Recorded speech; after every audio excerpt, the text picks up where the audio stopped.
¿Qué tal? Bienvenido a una emisión más de Camino a la Gubernatura. El día de hoy, como ya es costumbre, me acompaña en este programa el licenciado Benito Ánimas Arellano, a quien le damos la bienvenida y las gracias por estar con nosotros. Licenciado, buenas noches. ¿Qué tal, Beto? Pues muy buenas noches. Pues estamos aquí en la parte sur de la entrada de la ciudad, aquí en Jicotepec, Pueblo Mágico.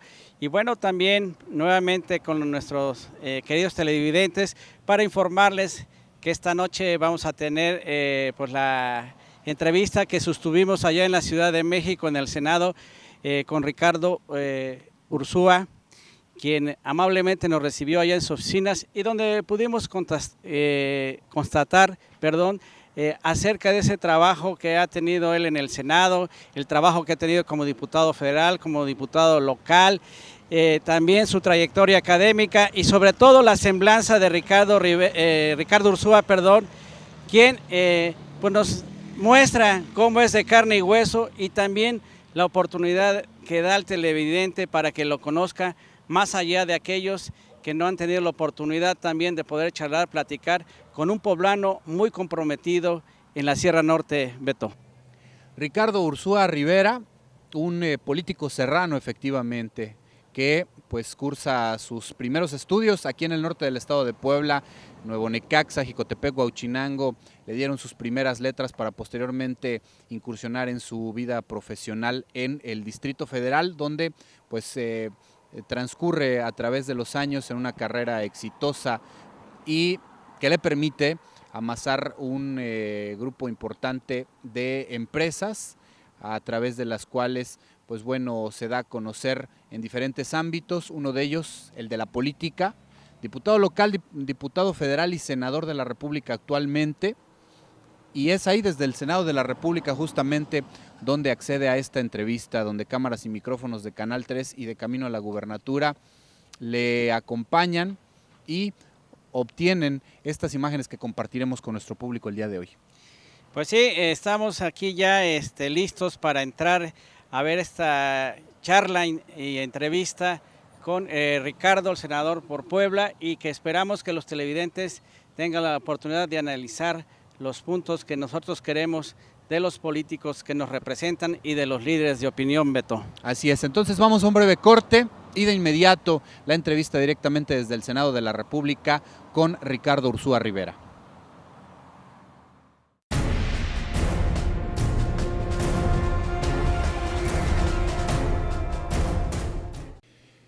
Ya estamos nuevamente en Camino a la Gubernatura y como ya es costumbre acompañándome en la conducción el día de hoy, el licenciado Benito Ánimas Arellano. Benito, muy buenas tardes. ¿Qué tal, Beto? Pues muy buenas tardes a los televidentes y esta vez estamos en un lugar muy importante en el Senado de la República, pues con un personaje que ha hecho un trabajo durante muchos años ya como político, como empresario y además lo que lo distingue como un buen serrano, que es amigo de los amigos, Beto. Así es, el día de hoy con nosotros el senador de la República, el ingeniero Ricardo Ursúa. Ingeniero. Beto, pues muchas gracias por esta oportunidad que me dan. Benito, gracias, es un placer recibirlos aquí en el Senado de la República. Esta es la casa de todos los mexicanos, como así lo dicen todos los senadores. En verdad es un gusto recibirlos en este día y pues platicar con todo este gran auditorio que tienen. Primero felicitarlos por este gran programa, la audiencia, los contenidos que han sido muy importantes y por repetirme aquí a sus órdenes. Muchísimas gracias por este tiempo que dedicas para el teleauditorio del norte del estado de Puebla. Y bueno, pues la primera pregunta, los orígenes de Ricardo Ursúa, la niñez, la juventud, sus primeros años en la escuela, ¿qué nos puedes platicar de esto? Beto, pues me considero una persona muy afortunada por haber crecido en la Sierra Norte de Puebla. Tú sabes que es una región muy bonita que yo siempre he admirado y que admiramos todos los mexicanos. Tenemos grandes ventajas en la Sierra Norte. Viví una niñez muy privilegiada porque tuve muchos amigos desde niño, desde la infancia. El hecho de poder jugar en un parque, en alguna cancha de fútbol, en el pasto, alejado de los problemas de inseguridad en aquel entonces, alejado de las problemáticas que ahora estamos viviendo, alejado de la contaminación, porque la Sierra Norte siempre se ha privilegiado por ser un pulmón En fin, yo te puedo decir que tengo los mejores recuerdos como niño. Me siento muy privilegiado por mis orígenes, por haber crecido y haberme desarrollado en esa región que tanto quiero. Y pues fue una niñez, considero, cuando muchas veces lo platico con mis compañeros, que muchos de ellos tuvieron que esforzarse mucho desde niños haciendo algún tipo de trabajos, que trabajaron desde muy chicos, pues yo tengo esa gran fortuna de haber podido estudiar en la Sierra Norte. En un principio, en mis primeros 3 años, estuve en la escuela Artículo 123 de Nuevo Necaxa, Puebla. Posteriormente, del tercer año al sexto año, estuve en Jicotepec, en el Colegio Guadalupe Victoria con las madres. Mis padres tomaron la determinación que probablemente podría haber favoritismos estando yo en la escuela Artículo 123, porque era una escuela que dependía económicamente en gran parte de Compañía de Luz, y por el cargo que tenía mi padre en ese entonces, tomaron esa decisión de mandarme a Jicotepec con las madres para que tuviera una mejor educación, no porque no existiera en esa escuela, sino para que fuera completamente diferente, de lo cual pues me siento muy orgulloso. En esos 3 años quiero decirte que también tuve la fortuna de tener muchos compañeros que actualmente conservo la amistad de la mayor parte de ellos, me los llevo a encontrar en muchos lados. Posteriormente, mis padres, terminando la primaria, me mandan un año a Estados Unidos a que aprendiera el inglés, y allá estuve en un lugar que se llama Joaquín Moraga, que es la parte de Oakland, California, donde está San Francisco, del otro lado está Oakland, y es una escuela, un condado muy pequeño que se llama Moraga, y ahí hice el primero de secundaria. Pues fue una experiencia muy bonita, porque aprendí pues, abrir camino por mi propia mano, a enfrentarme a un idioma que yo desconocía, que era el inglés, a buscar nuevas amistades, nuevos caminos, a enfrentarme a un mundo que yo desconocía. Estuve un año, posteriormente regresé a la Escuela Secundaria Federal Benito Juárez en Huachinango, Puebla, en la cual estuve 3 años. También me permitió pues conocer muchos amigos de la infancia, de la escuela, que sigo conservando. Posteriormente pues ya me vine a estudiar, yo siempre con el afán de seguir el ejemplo de mi padre y una tradición familiar que era la ingeniería eléctrica. Me vine a estudiar aquí al Distrito Federal, en ese entonces se llamaban los CECITS, ya le han cambiado, pero pues básicamente es una escuela técnica, y posteriormente estudié la ingeniería eléctrica en el Politécnico. Ha sido parte de mi currículum estudiantil, Beto. A mí me llama la atención de repente que un joven vaya al extranjero y dicen que el primer viaje, cuando sales, te permite conocer a tu país y quererlo más, porque son situaciones emocionales encontradas cuando sales de tu país.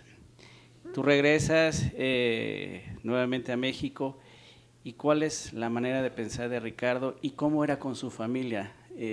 Ricardo, ¿cómo era tu familia en general? Sí, Benito, mira, te comento que fue una experiencia muy bonita por muchas circunstancias. Muchas veces no valoramos lo que tenemos en casa. No valoramos a los hermanos, no valoramos a los padres, no valoramos que si tenemos una enfermedad siempre esté tu mamá dándote la medicina, cuidándote, viendo que vayas a la escuela adecuadamente, que lleves la ropa limpia, etcétera. Yo era muy chico, tenía 12 años cuando me voy a Estados Unidos, y ahí me enfrento a un mundo muy diferente, ¿no? Que si pues me enfermaba, pues era mi problema, si me curaba o no me curaba. El idioma, pues yo no conocía, dentro de la escuela primaria, yo no tuve ninguna materia bilingüe, ni ninguna materia, en este caso, de inglés. Entonces, era forzado que yo tenía que aprender el idioma. Fue una experiencia muy bonita. Aprendes a valorar muchas cosas. Son otro país, Estados Unidos, una cultura muy diferente, la gente muy fría, la gente muy independiente, cuando en México estamos acostumbrados a las grandes familias, los grandes festejos, la convivencia, y allá el individualismo es algo muy normal que se da. Aprendes obviamente a valorar tu país, aprendes a valorar lo que tenemos, aprendes a valorar la familia y eso me hizo madurar mucho, Benito, me hizo madurar mucho. Yo regresé con otra ideología. Obviamente también he de confesarte que llegué criticando también mucho a mi país porque en Estados Unidos ves mucha tecnología, ves las calles limpias, ves la gente muy ordenada y me convertí también en un crítico, ¿no? Había cosas que no me parecían de mi país o no me parecían de mi pueblo o de la gente y todo. Y yo creo que también eso es una parte importante que resalte ya posteriormente. Sabemos que Ricardo Ursúa es muy afín y muy allegado a sus hermanos. ¿Qué nos puedes platicar de esa relación? Sí, mira, te comento, Beto, que mi padre fue hijo único. Entonces la formación que nosotros tuvimos con mi papá podrías a lo mejor reprobar alguna materia o podrías perder algún juguete o podrías tener muchos errores. Pero si algo le molestaba a mi padre es que nos peleáramos entre hermanos, porque él siempre anheló tener un hermano. Tuvo medios hermanos, pero nunca tuvo un hermano directo. Y la formación que él tuvo hacia nosotros precisamente era de que nunca nos peleáramos, que fuéramos unidos. Él nos decía, un hermano, un amigo te puede traicionar, un amigo te puede fallar y un hermano nunca lo debe hacer. De ahí que todas las empresas o todo lo que siempre iniciamos ha sido a través de mis hermanos. Yo valoro mucho esa hermandad, ese apoyo que me han brindado siempre ellos. Y también mi papá tenía como una política, muchas veces, por ejemplo, en lugar de comprarle una bicicleta a cada uno de los hermanos, decía, les compro una y ustedes tienen que prestársela entre ustedes, ¿no? Cuando, por ejemplo, las políticas yo veía de mis primos, les decían, esta bicicleta es tuya y si le pasa algo, pues tú eres el responsable y se la prestas a tu hermano y tu hermano la descompone, pues es problema tuyo, ¿no? Entonces yo creo que tiene mucho que ver la educación de los padres hacia los hijos y en este caso siempre fuimos inculcados a ser muy unidos como hermanos. Pero Ricardo con el tiempo va descubriendo que trae una vocación de servicio hacia la gente. Yo te comentaba, a lo mejor saliste, ¿verdad? Otros valores y de repente yo pregunto, ¿cómo se meten esos valores y por qué inicias una carrera en el PRI? Sí, Benito, pues mira, te agradezco mucho esos comentarios. Efectivamente viví una niñez y una juventud muy desahogada hasta que mi padre se jubila. Cuando mi padre se jubila de Compañía Luz en 1984, nosotros, mi hermano Luis, el mayor, y tu servidor, ya vivíamos en la Ciudad de México. Luis estudiando ya una carrera profesional de ingeniería eléctrica también, electrónica, perdón, y tu servidor en la vocacional, en la Wilfredo Macié. Cuando mi padre se jubila, nosotros estábamos acostumbrados a un ritmo de vida muy holgado, porque pues tú sabes que Compañía de Luz era una empresa donde tenía muchas prestaciones.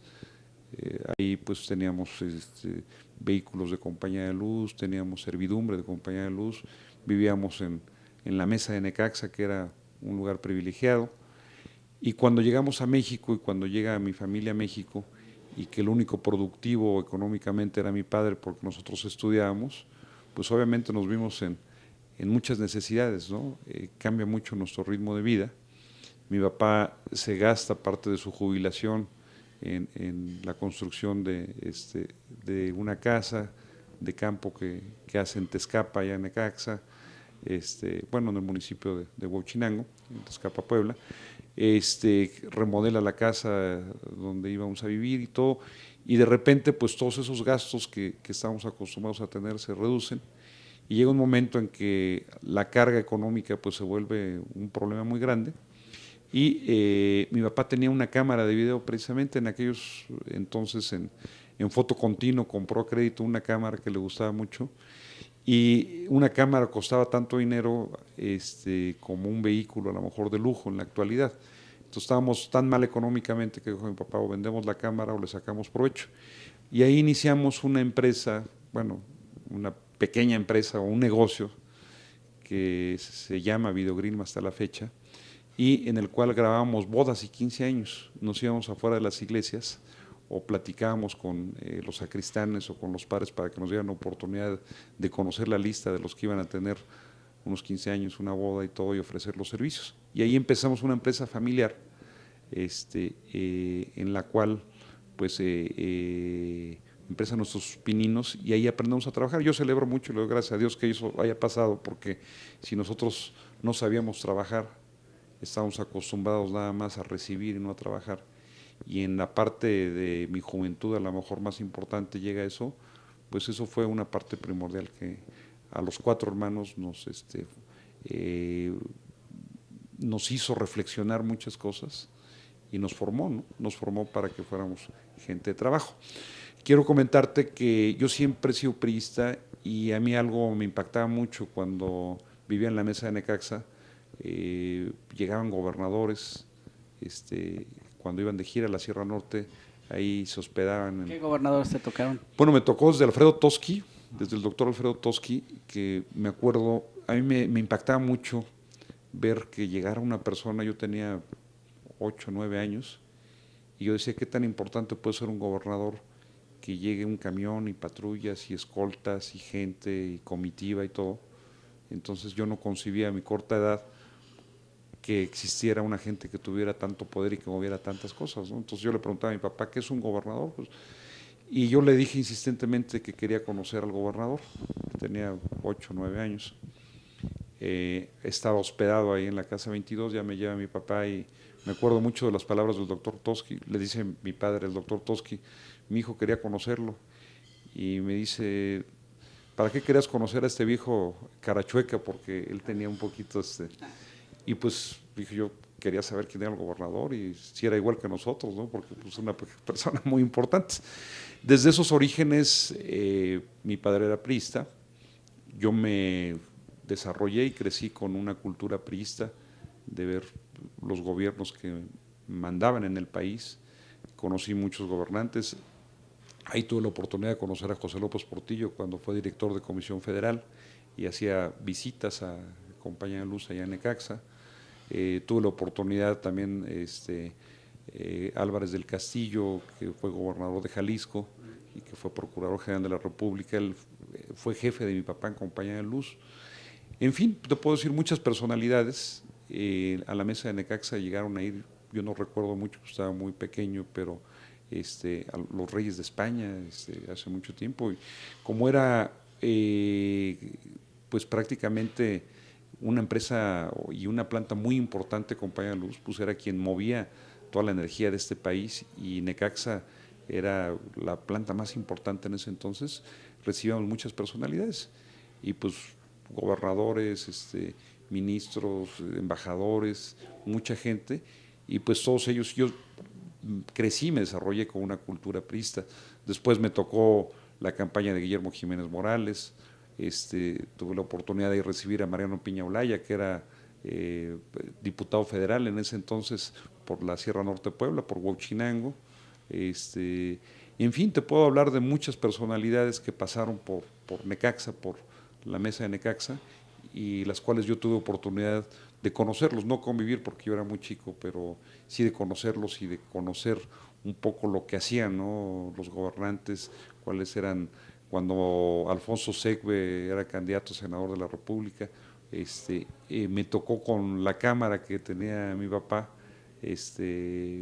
hacer un video de su discurso cuando cierra campaña.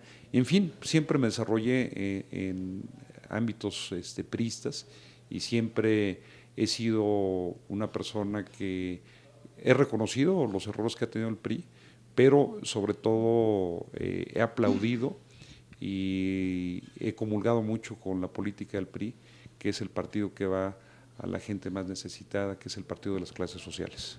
Qué interesante es cuando alguien nos platica que de repente estaba fuera de las iglesias grabando, que tenía ganas de conocer a gente importante y ahora él les graba a los políticos. Además de eso, él graba a los políticos porque en su currículo tiene su empresa. Pues yo estaba revisándolo, más de 15 campañas, pues me puedo equivocar más o menos, pero te das cuenta por los personajes que él ha hecho campaña. Y además de eso, yo creo que hoy en día tu padre, que en paz descanse, ¿verdad? Puede estar orgulloso de que eso ha sido un sustento de unión para su familia, Ricardo. Así es, Benito, pues yo me siento un hombre muy afortunado, muy bendecido por Dios, de que me ha dado la oportunidad de participar en lo que a mí me gusta. Definitivamente yo siempre admiré a mi padre y siempre admiré el hecho de ser ingeniero electricista, de lo que él hacía, pero también el espíritu de poder servir a la gente, de poder cambiar algunas cosas, de poder participar en un tema legislativo en el cual puedas aportar algo para tu país y para tu pueblo, siempre estuvo como mis prioridades. Eh, Cuando yo pretendía ser ingeniero electricista, bueno, no ser ingeniero electricista porque si terminé la carrera, sino pretendía entrar a compañía de luz y ser a lo mejor como mi padre superintendente o escalar algún cargo, pues siempre yo veía que mi padre ayudaba a la gente, ayudaba a los trabajadores, veía que a muchos de ellos les conseguía mejores oportunidades de trabajo, mejores prestaciones. Yo me acuerdo mucho, tenía un padrino, José Luis Alfonso Zampayo, que era el líder sindical de la región, y fue mi padrino precisamente cuando salí de la secundaria en Huachinango. Yo veía la buena relación que llevaba mi papá como empleado de confianza con el sindicato. Y desde ahí aprendí que los acuerdos, pues, o la política se maneja con acuerdos, ¿no? A final de cuentas era política empresarial o política institucional entre un sindicato y una empresa que era Compañía de Luz, y admiraba que mi papá era un conciliador. Entonces yo siempre quise seguir con eso y pues siempre tuve la inquietud a lo mejor de aportar algo, ¿no? Y probablemente se me abrieron las puertas en la política y ahí es donde empezamos con todo esto. Te soy sincero, nunca ejercí como ingeniero electricista, terminé la carrera en ESIM, en el Poli, pero ya estábamos muy enfocados en el tema empresarial con la empresa Videogreen.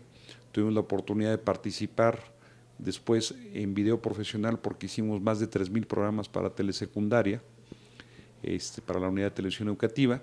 Ahí empezamos a crecer más como empresa, pero también políticamente me relaciona mucho con don Manuel Bartlett, que era el secretario de Educación Pública, después con Ernesto Zedillo, que también fue secretario de Educación Pública. Entonces el vincularme con ello pues permitía que parte del éxito de mis empresas pues era también de las relaciones públicas que yo tenía. Entonces ahí fue donde empecé mucho a buscar relacionarme en el ámbito político. Tu formación, por lo que estamos escuchando, tuvo muchas aristas, ¿no? La unión familiar, el trabajo empresarial, el conocer del trabajo conciliador entre una empresa, entre los políticos, un sindicato, el ejemplo de tu papá, el conocer a los políticos desde muy joven, pero te faltaba ya vivir a ti una campaña política personal. ¿Cómo vives tu primer campaña política? ¿Cómo es que te haces candidato? Platícanos ese proceso, ¿por qué era lo que te faltaba vivir? Así es, Beto. Fíjate que yo siempre había participado, en este caso, pues muchas veces desde camarógrafo hasta asesor en una campaña. Tuve la oportunidad de participar de mis primeras campañas en la de Melquiades Morales. Para esto yo ya llevaba algunos años trabajando con Manuel Bartlett en el área de comunicación social, haciendo el seguimiento. Nosotros con una cámara grabábamos todas las actividades diarias del gobernador y después de sus informes de gobiernos pues eran los testimonios de las imágenes de todo lo que había hecho durante un año. Cuando viene la precampaña de Melquiades Morales, ahí empezamos a participar ya mucho más profesionalmente, ya mucho más directa con el candidato. En ese entonces, estoy hablando del año 98, pues también se conjuntan las campañas y tengo la oportunidad de participar en la de Arturo Montiel en el Estado de México, en la de René Juárez Cisneros, que ahora tengo el gusto de que seamos compañeros en Guerrero, de Joaquín Hendrix en Quintana Roo. Entonces era una serie de candidatos que entre ellos recomendaban también a la gente que les ayudaba. Entonces en la de Puebla, Melquiades Morales me da esa oportunidad de que yo hiciera los spots de campaña, de que a través de los estudios de mercado y a través de las encuestas enfocáramos cuál era la estrategia de comunicación Y ahí me empiezo a involucrar, ahí tengo la oportunidad de conocer a Mario Marín, y cuando resulta ganador Melquíades Morales y Mario Marín como presidente municipal, pues continúo la amistad con ellos, estrecho mucho la amistad del hijo de Melquíades Morales, Fernando Morales, que en la actualidad es mi compadre, soy padrino de su hijo, y que por azares del destino en la legislatura pasada fuimos compañeros diputados.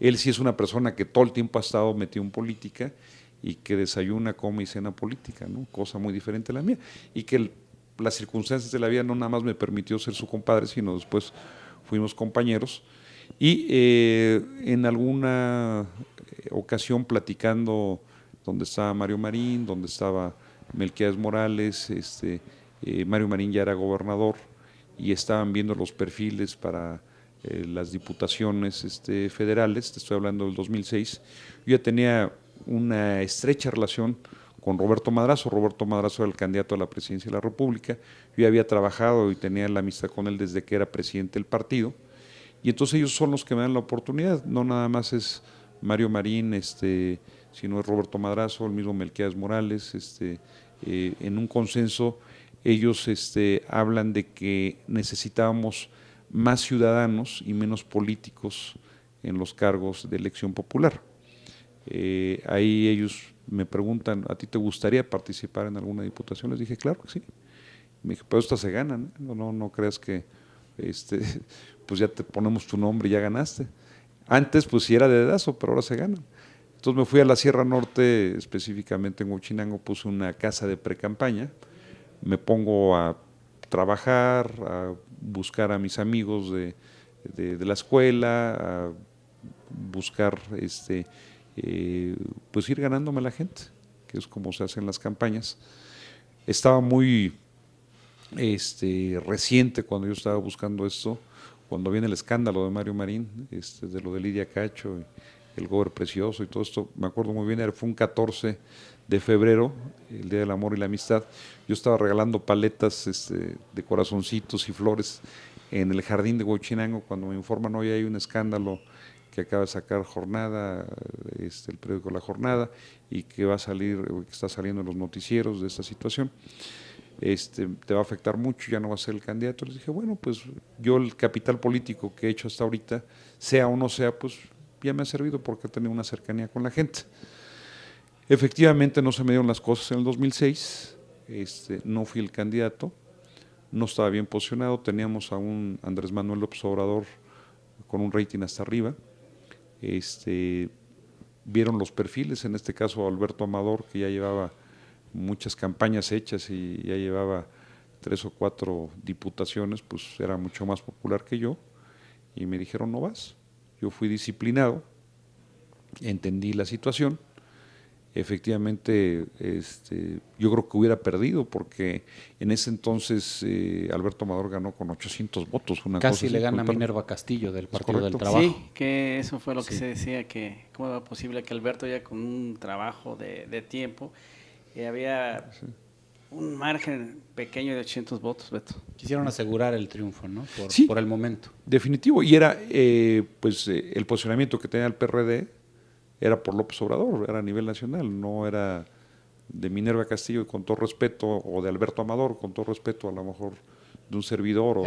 Era una corriente. Era una corriente generalizada, ¿no? Entonces, en este caso, yo ya no soy el candidato, me ponen de suplente al Senado con Mario Montero, como consolación o como quisiéramos llamarlo, de premio, alguna cosa así, por haber hecho este trabajo de pre-campaña, y después perdemos el Senado.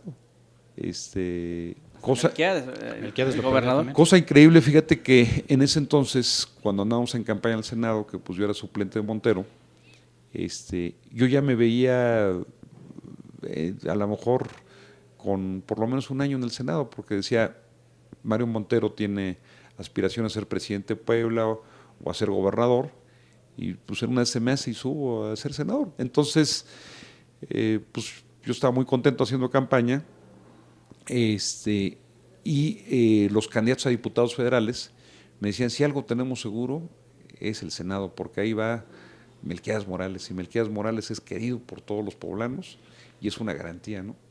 Entonces, pues por lo menos yo ya me hacía senador suplente en ese entonces, en el 2006, pero ahí sí nunca puedes, ahí el que manda es el electorado, manda la gente. Perdimos el Senado, ya no entra Mario Montero porque nosotros íbamos en segunda fórmula, entra nada más Melquiades Morales y, y nos quedamos fuera.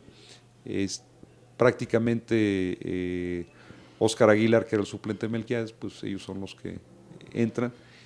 Y no pasa nada del 2006 hasta el 2009, cuando una vez me llama Mario Marín y me dice, oye, fíjate que pues yo tengo un compromiso contigo porque fuiste, pues ya buscaste, hiciste un trabajo político en la Sierra Norte y yo estaba pensando en ti para que fueras el candidato a diputado federal en el 2009.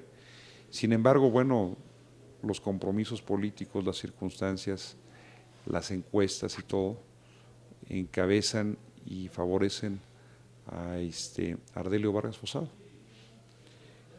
Y yo siempre he sido institucional y le digo a Mario Marín, yo estoy para ayudar a mi partido, yo estoy para ayudar a la gente que va a contender y pues yo acato instrucciones. Entonces, si yo no soy el titular, yo voy a trabajar con Ardelio Vargas.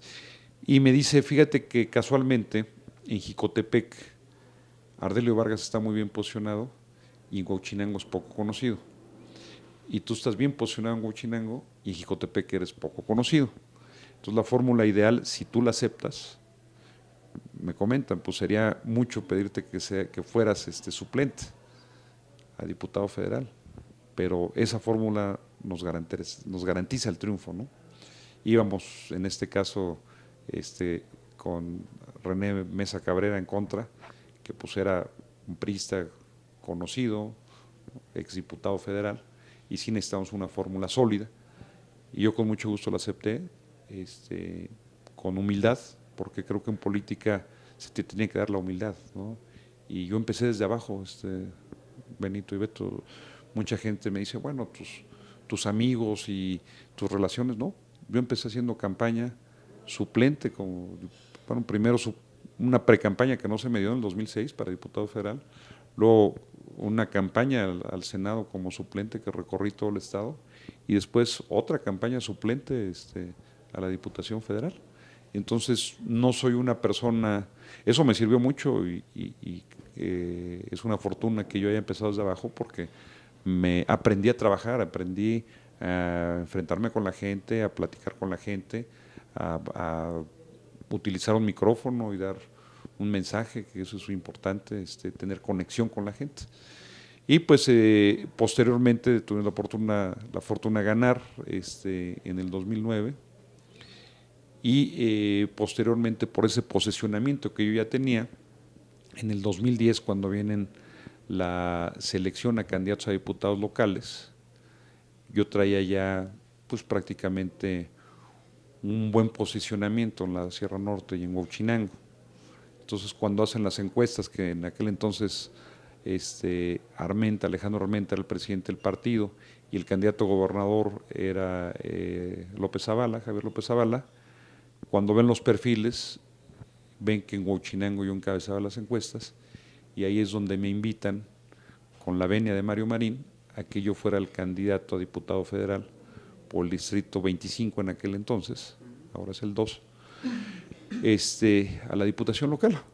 En un principio, les he de ser sinceros, yo no estaba del todo convencido a ser candidato porque yo tenía que ayudar, en ese entonces se disputaban 8 gubernaturas a nivel nacional y muchos de los candidatos eran mis amigos.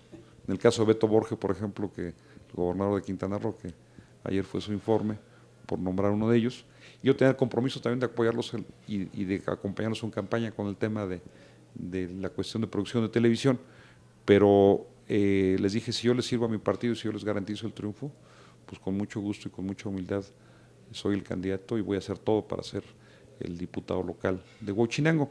Ahí he de ser sincero que como yo ya tenía cierto conocimiento en campañas, sí pedí autonomía. no fue una condición, pero sí le dije al presidente del partido del candidato, déjame hacer las cosas a mi manera, yo ya conozco un poco mi campaña, entonces déjame que yo la haga un poco a mi manera, no quiero tener tanta influencia como del Estado y del PRI nacional, que me den los lineamientos, entonces ya conozco a mis paisanos, entonces déjame ser, Digamos y me que fue muy bien. tú te asesoraste solito ahora en esta campaña. Pues sí, te puedo decir que sí, pero mira, aquí es la percepción de la gente. Yo creo que es muy importante escuchar a la gente. Muchas veces yo coincido mucho y lo profesional de las encuestas también valoro mucho, pero la gente, la problemática que tiene una colonia es muy diferente a otra colonia. Entonces no te puedes guiar exactamente por nada más ejes temáticos que digan seguridad, educación, sino que tienes que ver la problemática y resolverla. De entrada, yo opté por informarle a la ciudadanía que era un diputado y que hacía un diputado, porque muchas veces creen que manejamos recursos o que pavimentamos calles o que es un presidente casi. exactamente, o que hacemos escuelas, ¿no? Y no es cierto, nosotros somos gestores, legislamos y pues prácticamente son iniciativas de ley, modificaciones de ley, obviamente para que la gente viva mejor, pero es muy importante no engañar a la gente y primero, más que decirle sí te voy a construir una escuela o sí te voy a dar esto, decirle cuáles son mis alcances, ¿no? Primero. Y la gestión, pues sí te permite que hables con el presidente municipal para que lo haga, o sí te permite para que hables con el gobernador y todo, pero es mera gestión, es de alguna manera convencimiento también hacia las autoridades, ¿no? Y bueno, después de ahí, ¿cómo se viene dando el paso de la senaduría? Mira, posteriormente, yo nunca he dejado mi tema empresarial, porque mi origen es empresarial.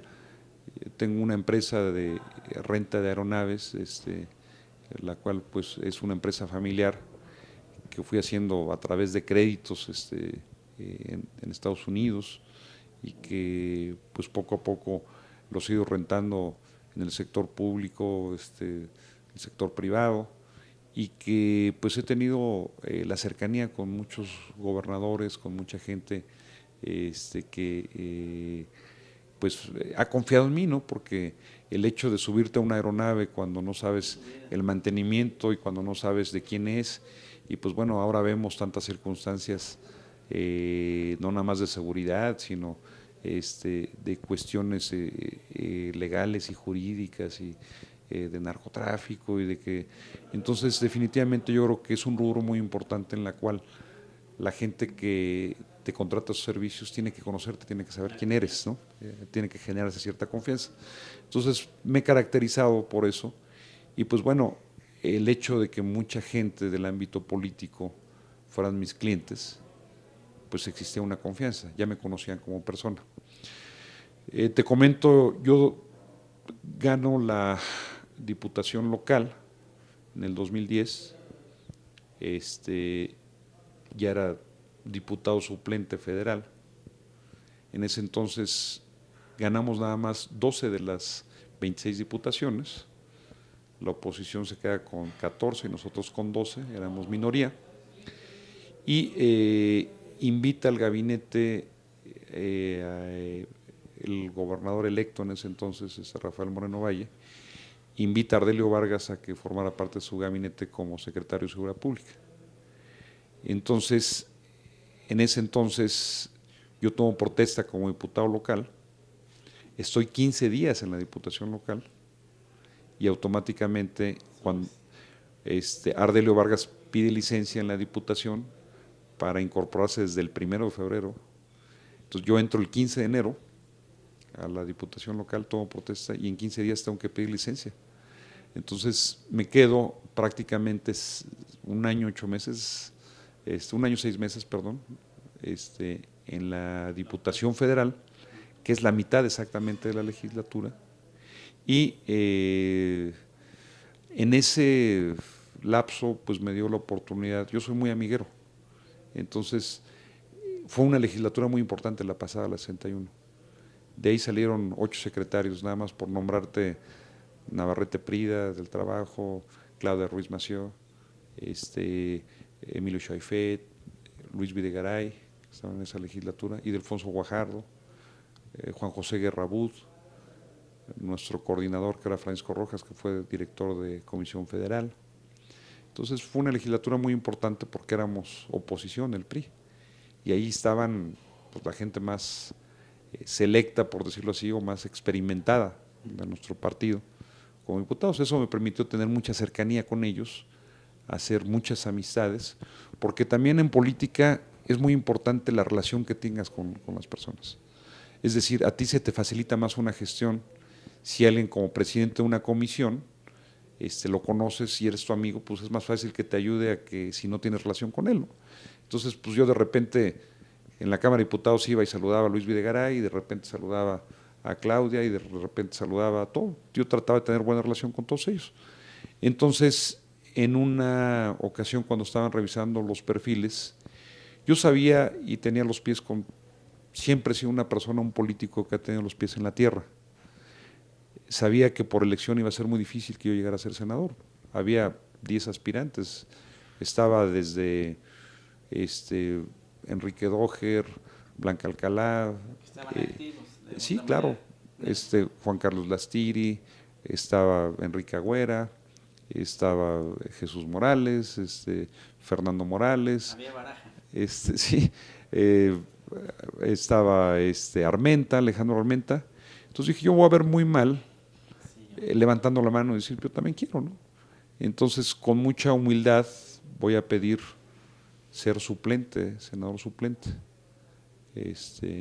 Fue mi petición hacia el presidente del partido, a Pedro Joaquín Caldwell, y le dije, yo voy a operar la campaña del candidato Enrique Peña Nieto. Saben que yo soy un priista de trabajo, de resultados, y que voy a hacer todo lo posible.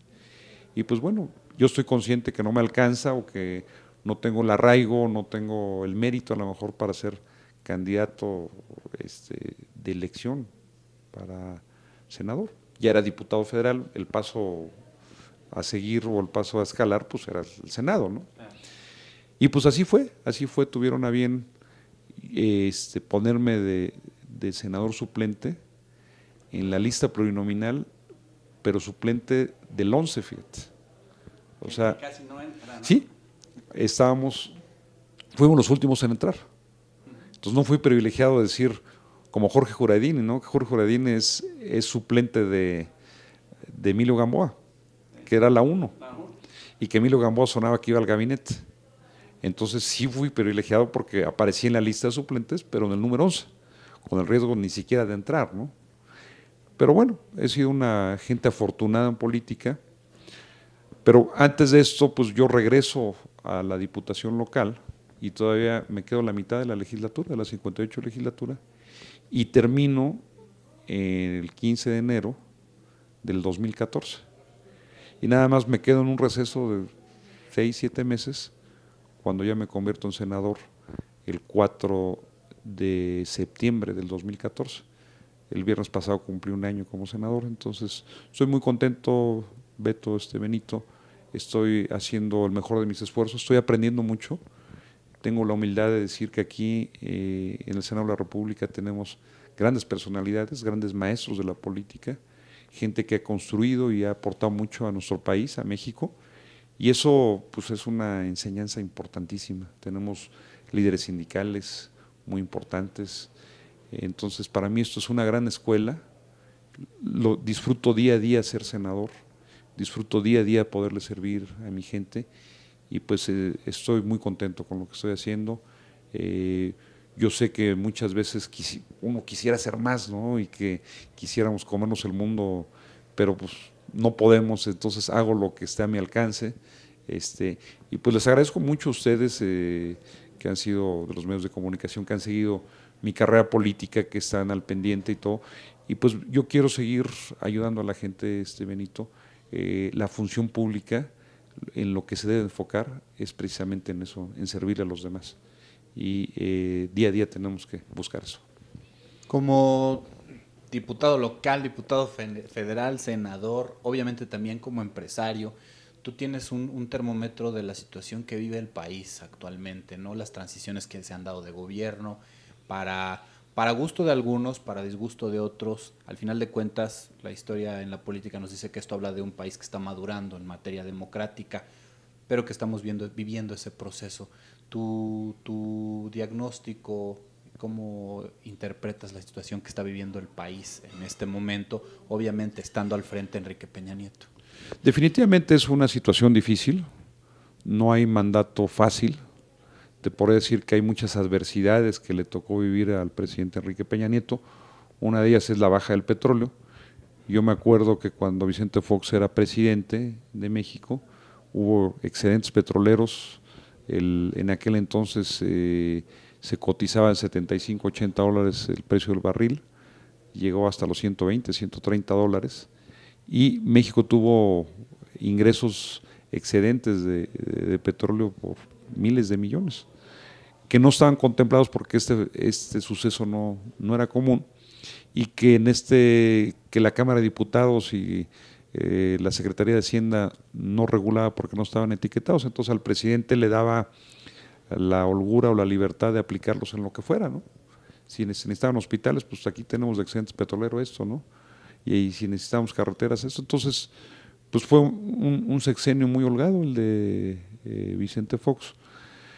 El de la actualidad, Enrique Peña Nieto está viviendo en una crisis mundial, global, con un precio de barril muy bajo.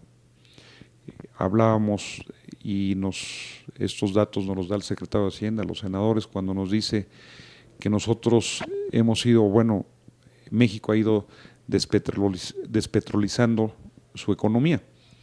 ¿Esto qué quiere decir?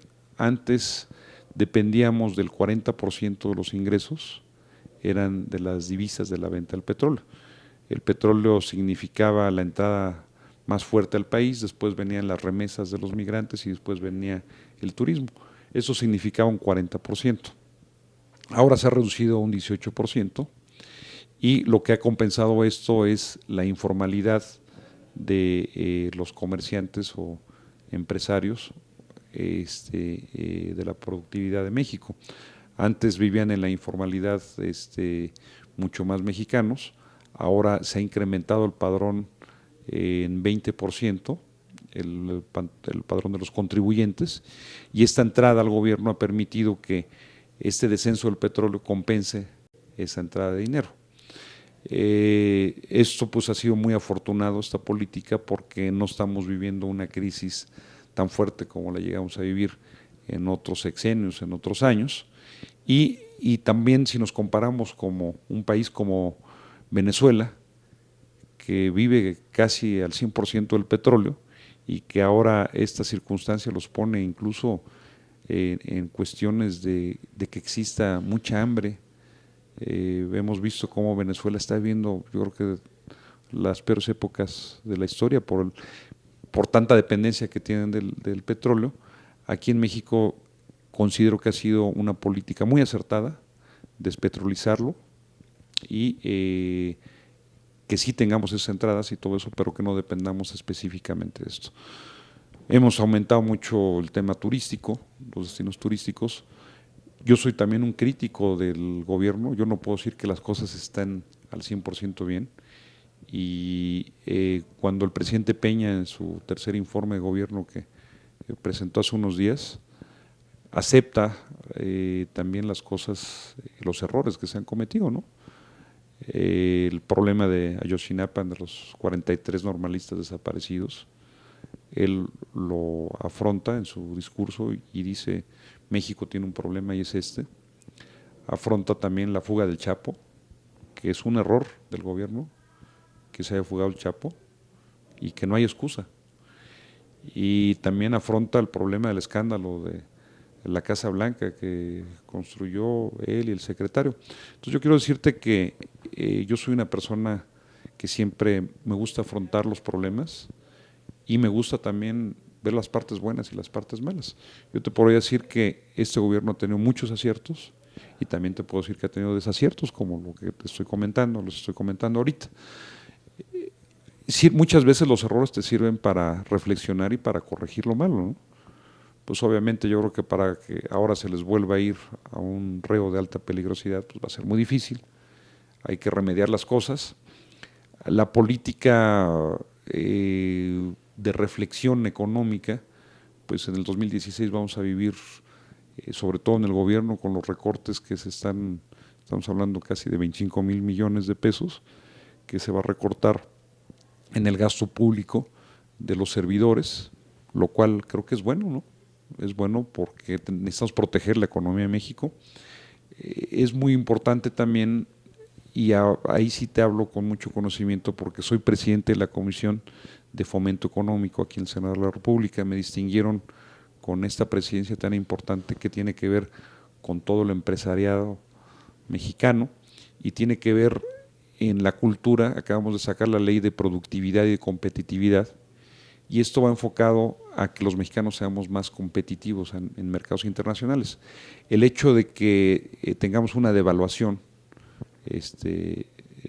frente al dólar o al peso, también es una oportunidad para buscar mercados internacionales, para la gente que es productiva en México y para que pueda sacar sus productos, ¿no? Es decir, ahorita somos más competitivos. Afecta a algunos sectores y beneficia a otros sectores esta devaluación.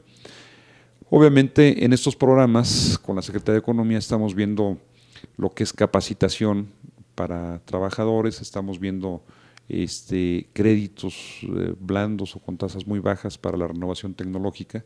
Si tú tienes una empresa, pues que puedas renovar toda tu tecnología, tu maquinaria para ser más competitivo. Si eres maquilador, en lugar de que puedas producir 100 pantalones, puedas producir 700 en un día con nueva maquinaria. En fin, en cualquier rubro, ¿no? Entonces, el presidente Peña trae mucho en crear las zonas de desarrollo económico donde hay mucha marginación para evitar la migración, y por otro lado para crear economía y riqueza en las zonas más marginadas. Él habla de 4 estados, habla de Oaxaca, habla de Chiapas, Michoacán y Guerrero. Sin embargo, pues los poblanos decimos, la Sierra Norte tenemos ahí rezagos, ¿no? Y creo que estamos logrando, bueno, él está enfocado en los 4 estados, pero hay pobreza en muchos estados. Obviamente, aquí hay un factor, todos los estados del norte, por la cercanía que tienen con Estados Unidos, pues se han convertido muchos de ellos en maquiladores, en generadores de fuentes de empleo, y esto pues los pone en ventaja con respecto a los estados que están en el sur-sureste, ¿no? Y por eso es que se buscan estas coyunturas para que seamos más competitivos. Ahí el presidente está haciendo un gran papel, los secretarios están haciendo su parte, el secretario Alfonso Guajardo ha hecho un buen papel, por eso no lo cambiaron, se ratificó. En fin, tenemos mucho que hacer, Beto y Benito, los legisladores tenemos que hacer nuestra parte, los funcionarios tienen que hacer la suya, el presidente tiene que hacer la suya, y pues necesitamos corregir muchas cosas. Estamos a la mitad del camino del sexenio del presidente Peña y estamos viviendo circunstancias muy adversas económicamente a nivel mundial, pero también con la oportunidad de hacer muchas otras cosas más. Ya escuchamos puntualmente el análisis del gobierno federal. ¿Cuál es tu opinión, senador Ricardo, acerca del gobierno de Moreno Valle los 3 años? Y también, pues, preguntarte, ahora si 3 en una, si te interesa la minigubernatura, y si no, ¿qué opinas de los compañeros priistas que ya alzaron la mano? Benito, pues quiero decirte que Rafael Moreno Valle pues ha sido un gobernador que llegó a cambiar muchas cosas. Sin embargo, yo no soy quien lo puedo juzgar. Quien lo puede juzgar es la ciudadanía. Empezó con un ritmo de trabajo muy acelerado por querer hacer muchas cosas por Puebla. Vimos que fue un gobierno muy determinante, o ha sido un gobierno muy determinante en cuanto a acciones. Ahí hay unos manejos que no los digo yo, que los dice la sociedad y que los dice los expertos. Él mandó una iniciativa de ley a la Cámara de Diputados en la cual los PPS, los proyectos de prestación de servicios, no se manejaran como deuda, y ahora lo están queriendo manejar como deuda. Si nos vamos a esa determinación, pues yo te podría decir que el Estado está muy endeudado, que Mario Marín dejó una deuda de 10,000 millones, 13,000 millones de pesos y que ahorita ya anda alrededor de los 30,000. Obviamente sí ha hecho mucho, pero yo no soy quien para juzgarlo, Benito, porque se prestaría a que, por no ser del mismo partido político, yo hablara mal de las personas. Mi filosofía no es hablar mal de la gente, pero sí es juzgar lo bueno y lo malo. Y así como puedo decirte ahorita de Enrique Peña sus aciertos, así te podría decir muchos del gobierno de Moreno Valle. La gente, cuando va a emitir su voto, ahí ellos dicen o manifiestan si las cosas están haciendo bien o están haciendo mal. Eso es con respecto a Moreno Valle. Se va a juzgar esto y pues serán la ciudadanía y los poblanos los que califiquen. Exactamente. Con respecto a la minigubernatura, yo tengo los pies bien en la tierra. No he trabajado para ser candidato a gobernador. Me refiero a que ustedes saben como serranos que en la Sierra Norte sí soy conocido, que ahí la gente ha seguido un poquito mi carrera política. Sin embargo, a lo mejor si tú preguntas por mí en Tehuacán, Puebla, pues a lo mejor muchos no saben ni quién soy. Entonces yo tendría que seguir trabajando para tener un posicionamiento y a lo mejor sería muy apresurado ahorita decir, en política tienes, repito mucho, los pies en la tierra, ¿no? ¿Por qué? Porque hay mucha gente que se vuela en la política y que dicen, yo tengo que ser y yo soy y todo. Y no te tienes que creer, porque mucha gente que está a tu alrededor te dicen, tú puedes ser gobernador. Te adulan. Sí, exactamente, y tú eres lo máximo y tú estás por encima de los demás. Pero tienes que hacer una autocrítica de tu persona. Yo no te podría decir que no en algún momento aspirar a ser candidato a gobernador, porque te estaría mintiendo o les estaría mintiendo, porque es algo lógico y es algo que cuando estás en política, pues siempre ves escalar en algún cargo, ¿no? Y siempre lo ves para arriba. Sin embargo, pues la vida a veces te puede mandar a otro cargo. Yo sí quiero seguir trabajando para los poblanos desde el Senado de la República. Quiero seguir aprendiendo y te lo digo con toda esa humildad, aprender. Nunca en la vida dejamos de aprender, nunca en la vida dejamos de conocer algo nuevo, de copiar lo que funciona. Yo desde aquí creo que tengo mucho que hacer todavía por los serranos, por los poblanos. Y en base a lo que tú me comentas de los que han levantado la mano, pues es gente muy experimentada, es gente que yo admiro y que son mis amigos, ¿no?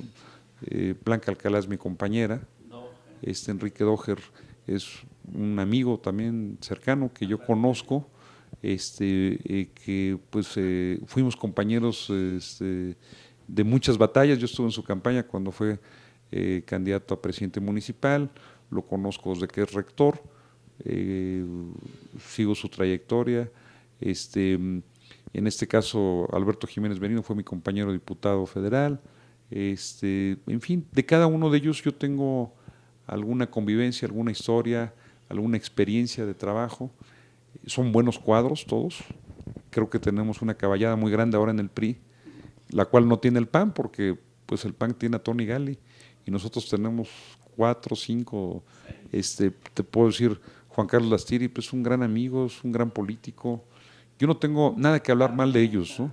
Alejandro Armenta también es una gran persona. A lo mejor se apunte Víctor Giorgiana. También podría ser Víctor Serrano, somos amigos. Con Víctor me unen también muchas cosas.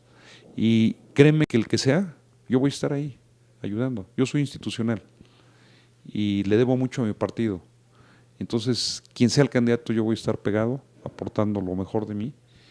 Y si en lo sucesivo, en alguna circunstancia, terminando el Senado o mi partido me requiere para alguna delegación, te comento que soy delegado especial en Guerrero. Tuvimos la elección en Guerrero, nos fue muy bien, ganamos la gubernatura, recuperamos Guerrero. Entonces, donde me ponga el partido, donde me mande el partido, mucha gente me decía, oye, pero pues Guerrero es el estado de los más inseguros, ¿cómo vas a arriesgar tu vida si eres senador? Pero pues también a tu partido no tienes que estar nada más en las buenas, ¿no? Entonces, con mucho gusto fui, con mis precauciones y todo, entregamos buenos resultados y así lo seguiré haciendo, Benito y Beto, donde el partido me mande. Yo no te puedo decir que no aspiro a seguir en la carrera política porque, te digo, los estaría engañando, ¿no? Pero soy empresario, soy una persona muy afortunada, soy una persona que sé trabajar al igual que ustedes y que pues no me da miedo enfrentarme a cualquier circunstancia política, personal, empresarial, pues porque sabemos trabajar y tenemos el ejemplo de nuestros padres, ¿no? Yo tuve el gusto de conocer a tus padres, Benito, y que tenemos un gran ejemplo. Beto, pues todos los serranos, creo que en la Sierra Norte tenemos como muy arraigadas nuestras valores, ¿no? Entonces, pues yo sigo sobre esa tesitura. Con este panorama en el PRI, en el Estado, con esta situación que se ha vivido en el partido, ¿Ricardo Ursúa cree que el PRI recupere la gubernatura en el 2016?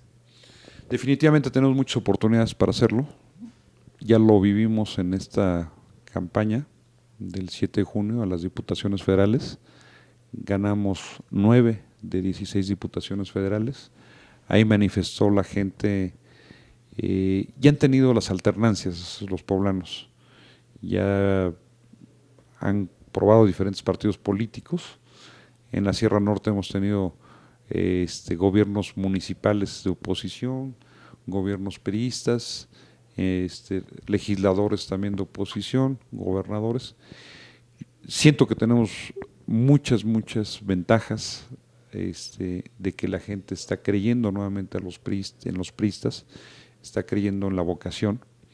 Y pues bueno, no con esto te quiero decir que no acepte los errores que ha tenido el PRI o gobernantes priistas o hemos tenido, porque pues yo creo que es responsabilidad de todos.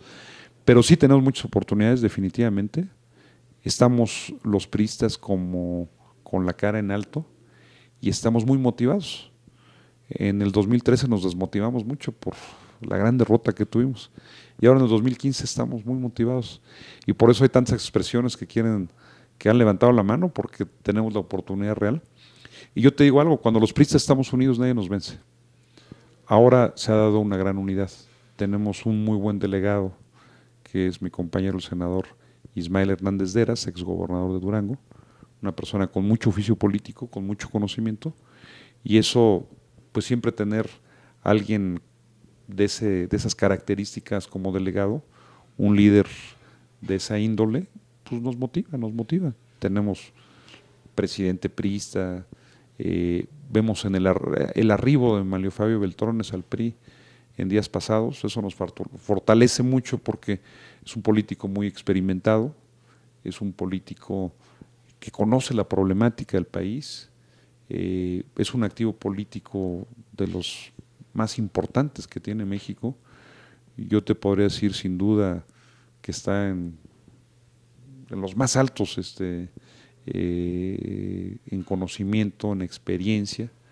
Y pues bueno, tener a alguien de la talla y de la calidad de Manlio Fabio Beltrones al frente del partido nos garantiza mucho a los priistas poder recuperar Puebla, y no nada más Puebla, sino muchos estados, y al mismo tiempo continuar en el 2018 ganar la presidencia de la República con quien fuera el candidato. Bueno, pues ya interesantemente hablamos de esta recomposición que ha tenido el país, el Estado. Has hablado acerca de un diagnóstico general que nos permite conocer quién es Ricardo Ursúa, de carne y hueso, cómo se ha desarrollado, cómo él siente la vida, cómo la ha vivido, sus grandes logros, también ha de tener por ahí sus tristezas, pero sin embargo es un hombre muy convencido de tres cosas que yo puedo decir: la lealtad, la vocación de servicio y el servicio a su patria. Eso es lo que podemos decir de Ricardo Ursúa, que permite a la gente que nos va a ver, jóvenes, gente de la tercera edad, amas de casa, políticos, comerciantes, que hoy tuvimos la oportunidad de tener a un poblano que con características diferentes, que han vivido ustedes mismos en su casa, han conocido gobernadores, diputados, senadores, pero Ricardo ha tenido algo muy diferente a lo que los serranos esperamos. que ha tenido el servicio de educación dispuesto a cada uno de ustedes. Yo creo que eso, Ricardo, te agradecemos la oportunidad que nos permitís estar con nosotros aquí platicando, y así como tú tienes grandes retos, yo creo que la esperanza en la sierra, tú eres uno de los jóvenes políticos porque eres joven, que la gente espera que tú sigas dando más por la sierra. Benito, pues te agradezco mucho sus comentarios de las virtudes. Definitivamente me he caracterizado por sumar amigos, por reconocer a toda la gente que ha aportado algo para este país. Definitivamente son retos importantes los que tenemos, pero sí quiero decirte que yo le tengo un gran agradecimiento a toda la gente que ha creído en mí, que ha de alguna manera puesto un voto de confianza hacia un servidor, porque eso me fortalece, Benito, y tengo esa gran virtud de que pues pueda estar en el jardín de La Ceiba o de Huachinango o de Jicotepec, y que en lugar de que pues alguien me pudiera ver feo, alguien se acerque conmigo y me salude. Para mí eso es de alguna manera como los artistas viven de los aplausos, el hecho de tener la aceptación de la gente o que la gente te salude, te reconozca, eso es muy importante. No descarto que pues bueno, mucha gente no te puede ver bien, a lo mejor porque son de diferentes partidos o porque a lo mejor no cumpliste con algún compromiso. En campaña muchas veces te dan gestiones y automáticamente al aceptar la gestión, al recibir el papel, creen que ya es un compromiso tuyo. Muchos de ellos no se pueden cumplir porque son cosas que no están en tus manos hacerlo, ¿no? Somos gestores, a veces tocamos puertas, no las abren, en ocasiones no te las abren, pero sí quiero decirte que en el mayor de los casos siempre me encuentro con amigos como ustedes, que me abren las puertas en todos lados. Yo les agradezco mucho que me estén abriendo las puertas en este programa tan importante. Les agradezco mucho a los jóvenes que ahora están participando en política. Me da mucho gusto. Muchas veces los jóvenes se convierten en críticos de los políticos. Pero el hecho de que participen en política, y está bien, está bien, porque muchas veces los políticos tenemos miedo de enfrentarnos a una universidad, porque hay en la universidad los jóvenes, y sin embargo veo que en las campañas últimamente van muchos jóvenes y muchos universitarios, traen ideas nuevas, traen ideas frescas que nos van a servir a nosotros, y es muy bueno que se preocupen por la problemática de su país, de su estado, de su municipio. Entonces, sean bienvenidos todos los jóvenes a la política. Veo las amas de casa requieren y siempre están preocupadas porque tengamos mejores circunstancias, mejor seguridad. Siempre las mamás pues, son las que se preocupan por la seguridad de sus hijos, de su marido, de su familia, de que no les pase nada.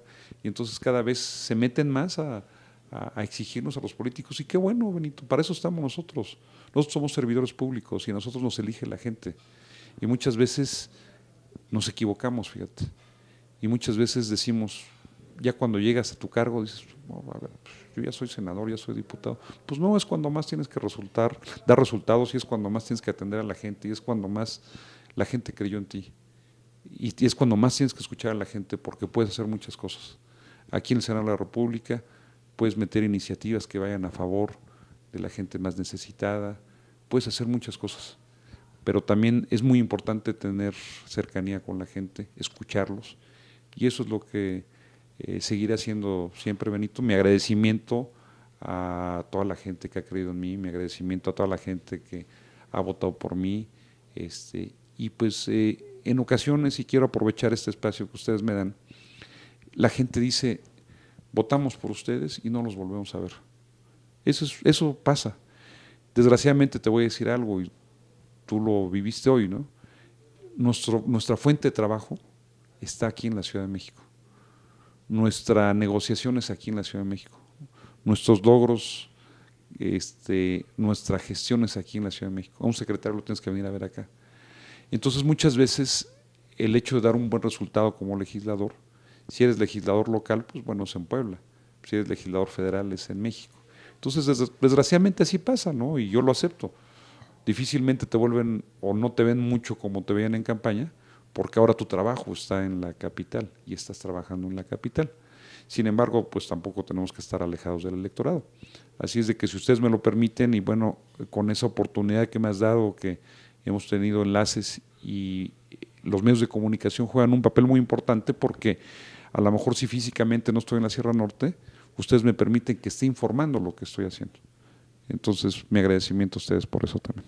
Pues agradecidos también nosotros por este tiempo, por esta entrevista tan sustanciosa. Se quedaron en el papel muchas preguntas, muchos comentarios de lo que hace Ricardo Ursúa en el Senado de la República, muchos temas por desmenuzar aquí ante las cámaras, pero habrá otras ocasiones. Esperamos estar continuamente platicando con Ricardo Ursúa sobre su trabajo legislativo y bueno, no nos resta más que pues agradecerte, ingeniero, este tiempo que dedicaste a este programa. El agradecido soy yo, Beto Benito, por esta oportunidad que me dan y claro, pues yo soy el más interesado en que me sigan dando este tipo de oportunidades de comunicarme con la gente. Quisiera no dejar pasar la felicitación por cómo han crecido en su programa, por la aceptación que tienen ante toda la gente que lo sigue. Han sido pues un pilar muy importante porque no nada más ha sido político, sino que gente de la sociedad, intelectuales, académicos, políticos, y es muy importante que nosotros les rindamos cuentas a la gente y que ellos conozcan más de fondo qué hacemos y quiénes somos, así es de que el agradecido soy yo por esta oportunidad que me dan.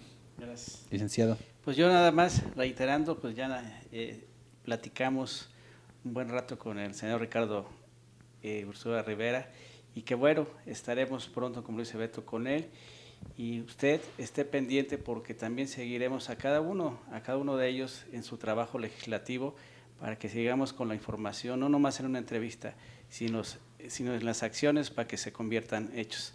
Pues muchas gracias y buenas noches. Muchísimas gracias. Nos vemos la próxima semana en Camino a la Gubernatura, el día de hoy desde el Senado de la República.